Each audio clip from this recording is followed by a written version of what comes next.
Doesn't seem to matter that she was 92, or that I'm already old.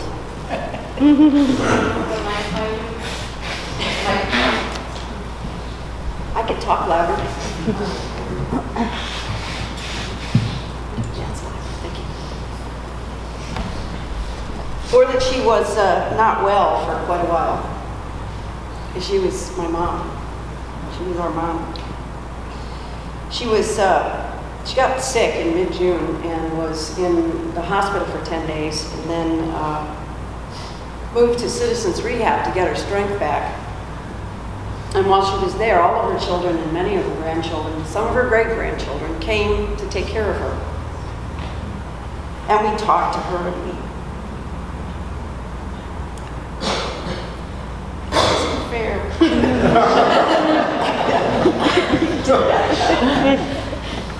I didn't think about this well. We brought her flowers, we brought her her favorite foods, and we looked at the family pictures together, and we wrote her big notes and stuck them on the wall so she could remember why she was there, because she couldn't remember why she was there. And we sang her lots of songs. Many of the songs that we sang to her were songs that she taught us when we were little. The most important thing to my mom was to have a big, happy family. And music was her joy. Music and books. Reading. When she was first married, she spent a lot of time at what they called the farm in Orson, Pennsylvania with my dad's family, as Jim mentioned. And they would play cards. Mom talked about this all the time, about how wonderful they were, this big, happy family. And Dad's sister Marcia is here, and she was part of that too, because I've seen the pictures. I've got the proof. And Judy was there, and Sheila was there, my cousins. And we would go every so often when we were little kids. And that was where Mom found that's all she wanted in life, was a great big happy family. Now, they had to have been doing something other than just reading to each other at night. That was their dream.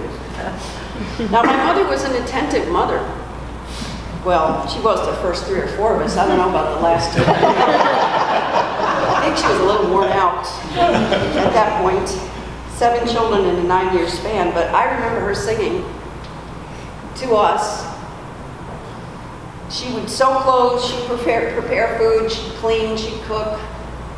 She'd sing all the time when we were little. She loved it. She just loved being a mom. She read to us all the time. She'd read to us at night before we went to bed. And she read to us the classic children's stories, and she also read to us things like the autobiography or the biography of Adlai Stevenson. It wasn't just the 5 Little Peppers and how they grew. She read us lots of things. When we were little, we all went to bed at the same time.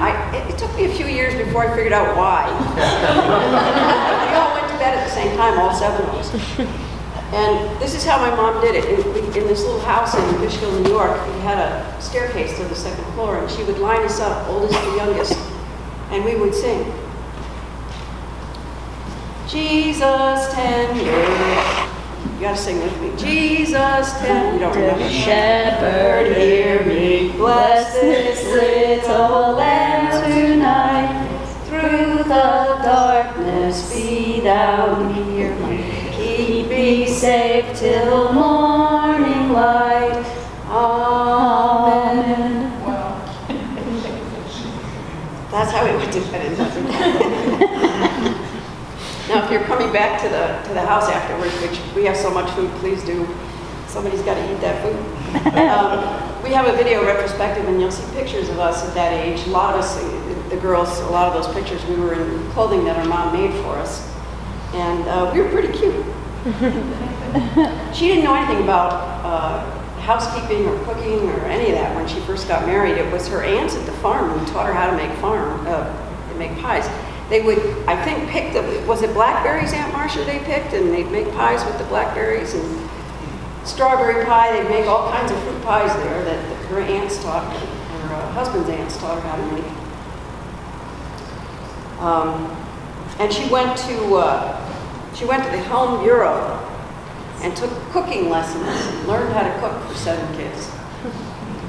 One of the things they taught her how to make was dilly bread, and guess what? I didn't tell you this. We found the recipe because the recipe was lost. Well, Diana and I found it at the lake, and guess what we have to eat?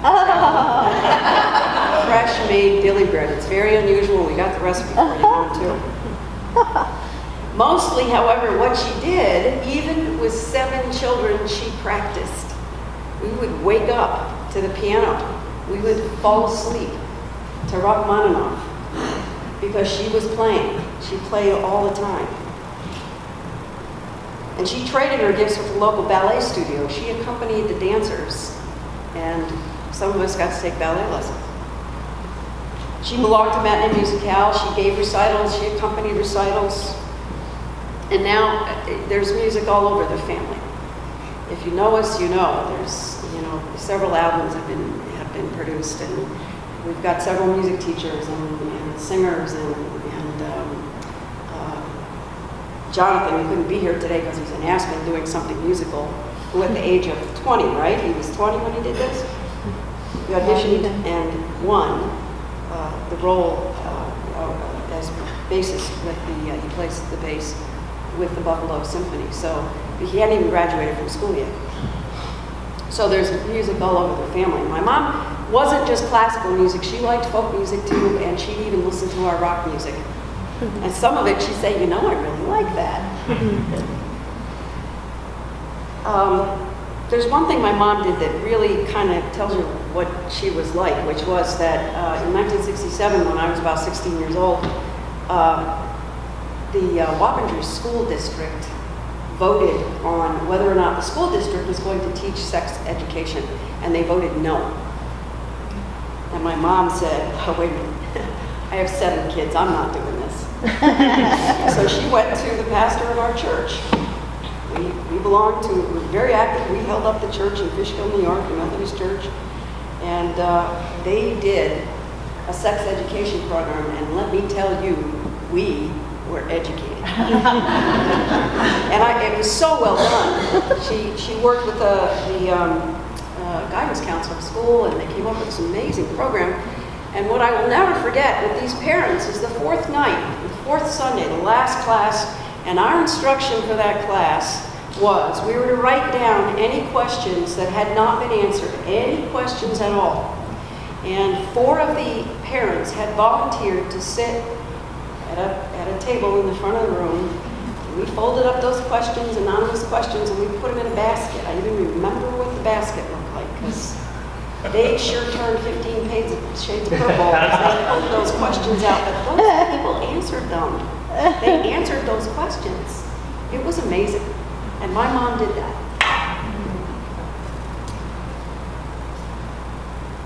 There was one thing, however, that Reverend Sickberg, our pastor, wanted to know if couldn't we tell him it's fun?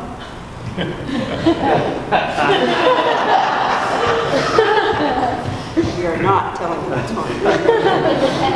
But the end result of this my mom was 7 kids who, kind of interesting that we all really like each other.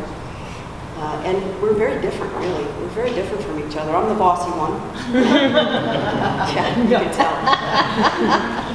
Now, when Kathy was little, she was the innocent. Ellen was the reader. She didn't want to be bothered with us. Thank you very much. Give me a book in a cozy corner. She was off reading somewhere. But she and I got together one night and convinced Kathy to get into the drawer that my dad had built under the bed. Because she'd do anything her big sisters told her to do. She learned. Of course, she couldn't get out, and Dad had to take the bed apart.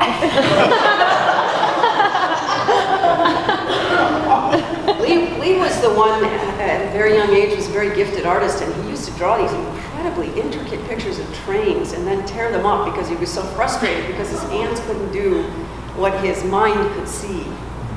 Rob was the one who always made us laugh, and pretty much, well, at least on a weekly basis, he was banished to the front coat closet.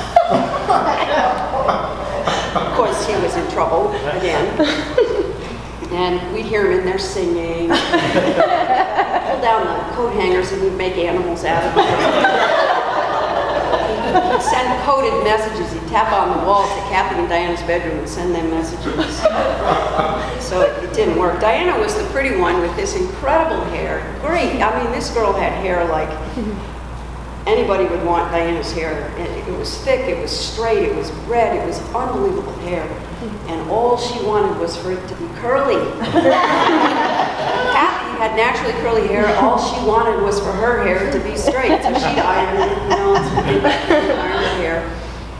So one day she put hot rollers, like maybe it was you and Ellen, I don't know. Somebody put hot rollers in Diana's hair. And Diana was so excited to go to school with curly hair that as she walked out the front door, fell right out. She didn't know she was so excited to have curly hair for once. And John was our baby. John was all of our baby. We just were so excited to have a baby. We couldn't believe that we had this baby to play with. When he grew up a little bit, we wanted another baby, so we made up a petition and we gave it to Mom. And I still can remember both Mom and Dad, because I was very careful. I gave it to them when they were together. Dad got home at 6, and we'd all meet him at the door. We'd all like jam into this door. Daddy! So he'd come in, but from 6 to 6:30, we were not allowed to interact with our parents at all. They went out to the porch and they had their evening cocktail. And there are lots of stories about us as kids. Just ask the grandchildren. We love to tell the stories, so we'll have lots to tell. And my mother wanted to create this family, one that a lot of other kids in the neighborhood wanted to join. So we often had extra kids at the table, and how did they do that? Well, they let us decide things. They didn't write us. They didn't give us a whole lot of rules. They trusted us. I asked my mom once, not too long ago, I said, why didn't you check up that our homework was done? Why didn't you do all those things that other parents were doing? And she said, because nobody did it to me. I was trusted, and I trusted you. So when Dad talked to when Robert went off to college, Dad's advice, don't do nothing stupid. That's what he said, right? That was kind of the limit of his advice, which Robert, of course, did not take. And when I was in trouble, my mother said to me over and over again, you can do anything. You can do anything. And of course, they bought the place at the lake for us in the Adirondacks, and that was heaven for all of us. But let me give you, there's this great example of how my mother mothered. This is just the perfect example. Pardon me to all the great-grandchildren, I'm about to say a very bad word. So John is out on the lake with a friend of his in the boat, and he calls his friend an asshole. Now, if you've ever been to a lake, it's a small lake, well, you could hear that ring from every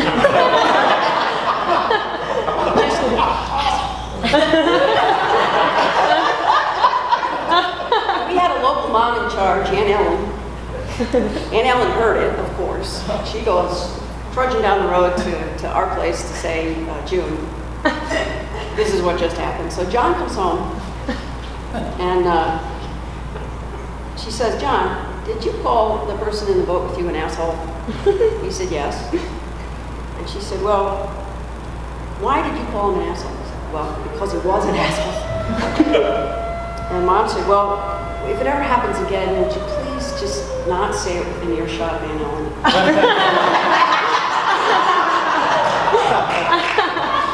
That was our mom. Now, what we learned at the feet of our mom was a profound love of music, a love of reading, deep respect for the differences between all people, and the courage to follow your convictions. None of it was told to us, it was modeled. As our mom was dying, all we wanted to do was give some of that back to her. She was at Citizens, not too far, and she had a roommate. And although the rooms there are quite separate, all they really shared was a bathroom. The rooms are quite separate. Her roommate was being evaluated for fairly severe dementia. She kept us very entertained because she couldn't remember where the door to the bathroom was. But she was amazingly sweet, and we called her Miss Sarah. And Miss Sarah always told us, I'll look after your mom when you're gone. You know, when you're not here at night, I'll look after you. Okay, good. As Mom's time grew close, we sang to her more and more. Kathy especially just sang and sang everything she could think of. And she'd also read to her from a family favorite book, Harry Potter. And the night before she passed away, the staff at Citizens brought in a food cart for Ellen and Kathy, who were staying the late shift, with coffee and snacks. And they started to sing, Kathy and Ellen started to sing some favorite hymns, and from the other side of the partition, you could hear Miss Sarah singing along softly. Now, everybody has to die, and the important thing to all of us in our mom's passing is that she was listened to, that she was held, that she was reassured, and that she was cared for and loved. We drove by Citizens a couple of days ago, and I just wanted to run in there and make sure she was okay. You know, we spent 3 weeks, I think, there with her. The house is, you'll see when you come over, I mean, even though it'll be full of people, it certainly feels empty. It just feels big and empty. My parents were not perfect parents, and I can promise you we were not perfect kids. I know that our grandchildren are doing us proud in following that fine tradition. And we expect them to pass that on to their children. Think for yourself. Respect our differences and sing together.